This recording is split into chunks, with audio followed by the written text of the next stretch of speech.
And this is why we say that it's very important for us to utilize whatever we have to spread the deen. Moments ago, I was speaking to a few friends, and we spoke about how today people say, for example, that you see, why is it that you're making use of these social networking platforms to spread the deen? It's not a madrasa. You're not supposed to be doing it. My brother, my sister, I agree with you. It is not a madrasa. But have you ever gone to see the statistics of how many Muslims are on there? Have you ever seen the Muslim countries, how many people are on there? And they refuse to come for Jumu'ah. They don't go to any madrasa. They don't have any dose of any form of spiritual words besides that which comes on the social media. So we are left with no option but to get up and save them through that. Just like if I were to tell you, my brother, for you to touch a woman who is not related to you is haram. But if she is drowning in the ocean, for you to go and save her is farad, compulsory. And at that time you will not just touch her. You will hold her, you will grip her, you will bring her tight to you and swim ashore. And her husband will probably say, Jazakallah khair. Why? It's farad. I see the youngsters smiling, waiting for the day. Oh, this girl is going to drown, I'll be there, inshallah. Look at how we think, mashallah.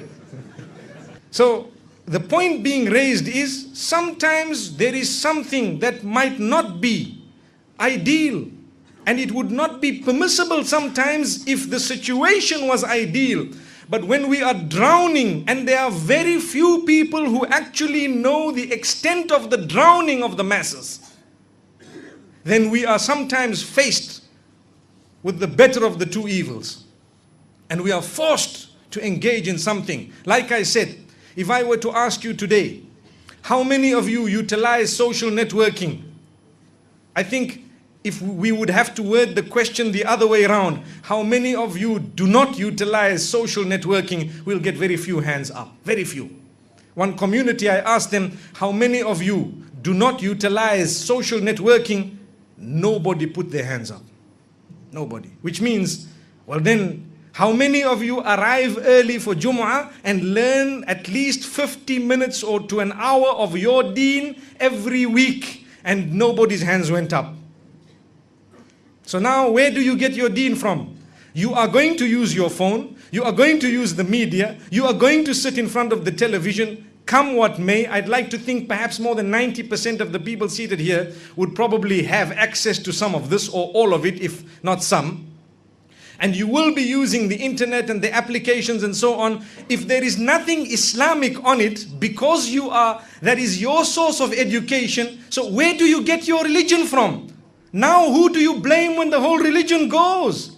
You can't just sit back and say, well, the media and everyone must give up their phones and everybody must give up this and that. We tried saying that in the past, that give up this and give up that, only to see that the number of televisions in the homes has multiplied more than 100-fold in the last 10 years. Look at how much money the same Sam we were speaking about has made. Allahu Akbar.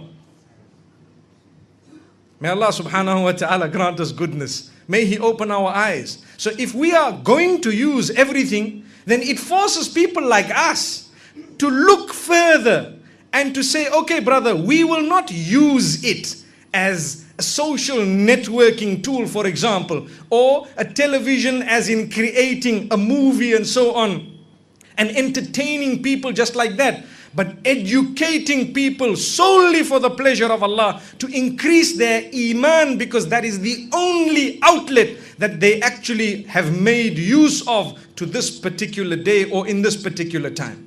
This is why we say the media, it has a powerful impact. So much so that today, if you go back and search Google, he is called Sheikh Google, because people ask him Islamic questions.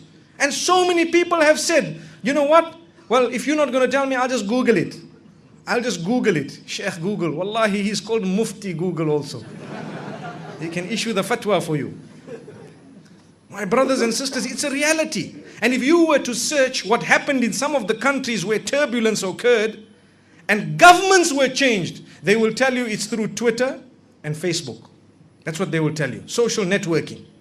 If that is the power of the social networking and the media today, and if we have seen in front of our eyes, it has changed the minds of people or made them move, motivated them, given them direction. If we are not going to give Islamic direction through the same media, we have lost the battle.